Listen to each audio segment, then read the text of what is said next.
नमस्कार परीक्षार्थी मित्रांनो, स्पर्धा परीक्षा मार्गदर्शन मध्येच तुमचं स्वागत आहे।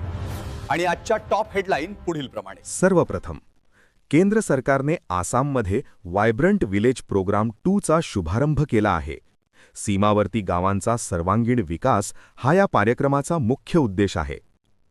पुढची महत्त्वाची बातमी, तरुणांच्या कौशल्य विकासासाठी 60,000 कोटी रुपयांची पीएम सेतू कौशल्य योजना चर्चेत आहे, जी युवकांना प्रशिक्षण आणि रोजगाराच्या नव्या संधी उपलब्ध करून देणार आहे। संरक्षण क्षेत्रातील मोठी घडामोड, भारतीय नौदलाने INS कृष्णा ही पहिली स्वदेशी बनावटीची कॅडेट ट्रेनिंग शिप कार्यान्वित केली आहे। ही नौदलाच्या कॅडेट्ससाठी फ्लोटिंग क्लासरूम म्हणून काम करणार आहे। आंतरराष्ट्रीय स्तरावर फ्रान्सचे राष्ट्राध्यक्ष इमॅन्युअल मॅक्रॉन यांनी 17 ते 19 फेब्रुवारी 2026 दरम्यान भारताचा दौरा केला। या भेटीदरम्यान संरक्षण आणि तंत्रज्ञान क्षेत्रातील महत्त्वाचे करार करण्यात आले। आता विज्ञान आणि तंत्रज्ञान क्षेत्राकडे वळूया। सर्वम AI कंपनीने 30B आणि 105B क्षमतेचे विक्रम LLMs लॉन्च केले आहेत, जे भारतातील कृत्रिम बुद्धिमत्ता क्षेत्रातील मोठे पाऊल मानले जात आहे। तसेच DRDOच्या RTRS चंदीगड येथे गगनयान मोहिमेसाठी पॅराशूटची यशस्वी चाचणी घेण्यात आली आहे।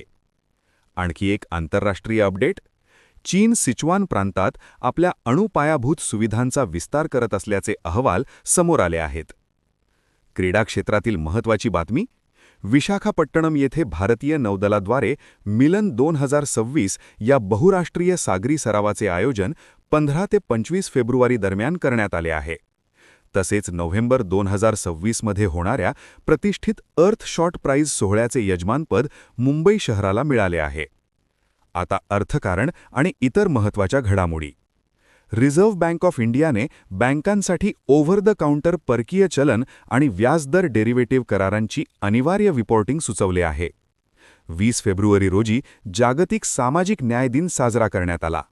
आणि शेवटी जैन चादर महोत्सव 6 ते 8 मार्च 2026 दरम्यान राजस्थानमधील जैसलमेर येथे आयोजित केला जाणार आहे। तर मित्रांनो, या होत्या आजच्या महत्त्वाच्या चालू घडामोडी।